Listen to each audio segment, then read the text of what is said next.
नहमदुहु व नुसल्ली अला रसूलिल करीम अम्मा बाद। क़ाल नबी सल्लल्लाहु अलैहि वसल्लम मन अहया सुन्नती इंद फसाद उम्मती फ़लहु अज्रु मियतु शहीद।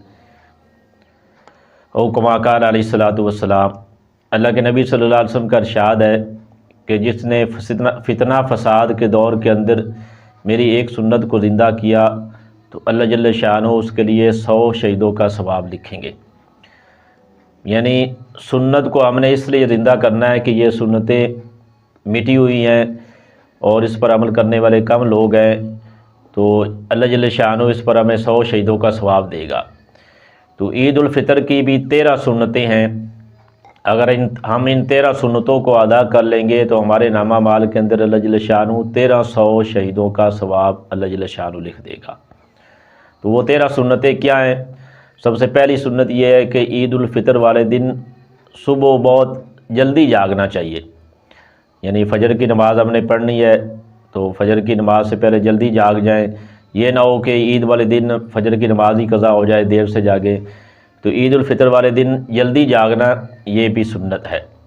और दूसरे नंबर पर यह है कि शरीयत के मुताबिक अपनी आराइश करना, यानी नाखून काटना, ज़ेर नाफ बाल काटना, मूंछे बरी करना, दाढ़ी की सेटिंग करना, बालों को सुन्नत के मुताबिक बनवाना, यानी तो ये सारे जो अपने जिस्म की आराइश करनी है वो शरीयत ने जो बताई है, तो शरीयत के मुताबिक हमने इन सारी चीज़ों को करेंगे तो ये भी हमारी सुन्नत हो जाएगा। इस पर हमें 100 शहीदों का सवाब मिलेगा। तीसरे नंबर पर गुस्ल करना, ये भी ईद उल फ़ितर की वाले दिन सुन्नत है। तो हमने ईद उल फ़ितर वाले दिन जो गुस्ल करना है इस नीयत से करना है कि आज गुस्ल करना सुन्नत है। गुस्ल तो हम पहले भी करते हैं, तो ईद उल फ़ितर वाले दिन सुन्नत की नीयत से करना है। और चौथी सुन्नत यह है कि ईदगाह बहुत सवेरे जाना, यानी जल्दी चले जाना। ईद उल फ़ितर का जो टाइम मुकर्रर है उससे हम पहले जल्दी वक़्त पर चले जाएं, ये भी सुन्नत है। और पाँचवें नंबर पर मिसवाक करना, वैसे भी अल्लाह के नबी सल्लल्लाहु अलैहि वसल्लम की ये सुन्नत है, पूरा साल ही सुन्नत होती है। तो ईद उल फ़ितर वाले दिन भी हमने ईद की सुन्नत समझ कर इसको मिसवाक को करना। और छठे नंबर पर पैदल जाना, अगर दूर ईदगाह नहीं है, मुनासिब मिकदार पे सफ़र है तो पैदल जाना चाहिए, यह भी सुन्नत है। अगर ज़्यादा दूर है तो फिर सवारी पर भी जा सकते हैं। सातवें नंबर पर सुन्नत यह है कि अपने पास जो उम्दा से उम्दा कपड़े हों वो पहनना। अगर नए सिले हुए हैं तो अच्छी बात है, अगर नए नहीं सिले तो अपने कपड़ों में से जो बेहतरीन कपड़े हैं, साफ़ सुथरे हैं, जो अच्छे कपड़े वो पहनना चाहिए। अगर सफ़ेद लिबास हो तो बहुत अच्छी बात है, तो अपने कपड़ों में से उम्दा कपड़े पहनना ये भी सुन्नत है। आठवें नंबर पर खुशबू लगाना, खुशबू अल्लाह के नबी सल्लल्लाहु अलैहि वसल्लम की वैसे भी सुन्नत है। तो ईद उल फ़ितर वाले दिन भी हमने ईद की सुन्नत समझ कर इसको खुशबू को लगाना। और 9वें नंबर पर है ईदगाह जाने से पहले कोई मीठी चीज़ खाना, यानी छोटी ईद है जब हमने जाना है तो उस पर इससे पहले कोई मीठी चीज़ खा कर जाए। बेहतर ये है कि हम छुआरे खजूर हो तो उसको ताक अदद में 1 हो, 3 हो, 5 हो, 7 हो, ताक अदद के अंदर इसको खा कर जाएँ।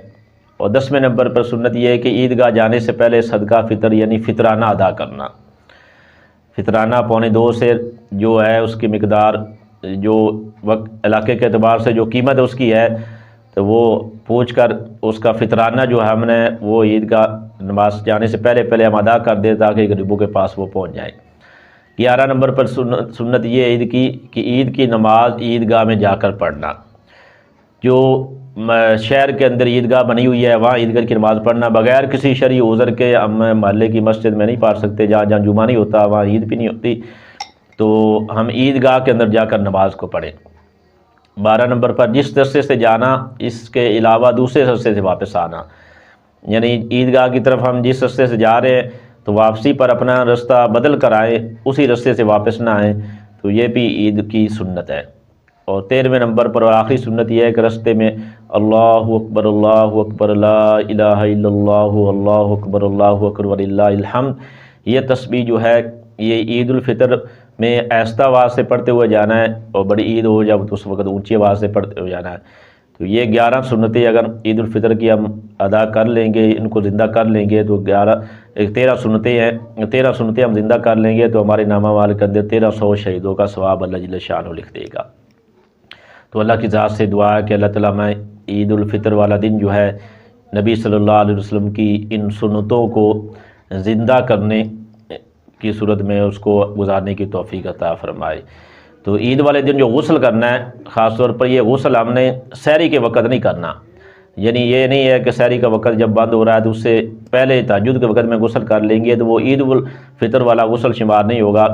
عید والے دن جو ہم نے غسل کرنا ہے وہ فجر کی نماز کا وقت جب داخل ہو جائے تو اس کے بعد جو غسل کریں گے تو وہ عید کی سنت کے اندر داخل ہوگا، تو اس کا خاص طور پر خیال کرنا ہے۔ تو اللہ کی ذات سے دعا ہے کہ اللہ تعالیٰ ہمیں ان ساری سنتوں کو زندہ کرنے کی توفیق دے۔ وآخر دعوانا ان الحمد للہ رب العالمین۔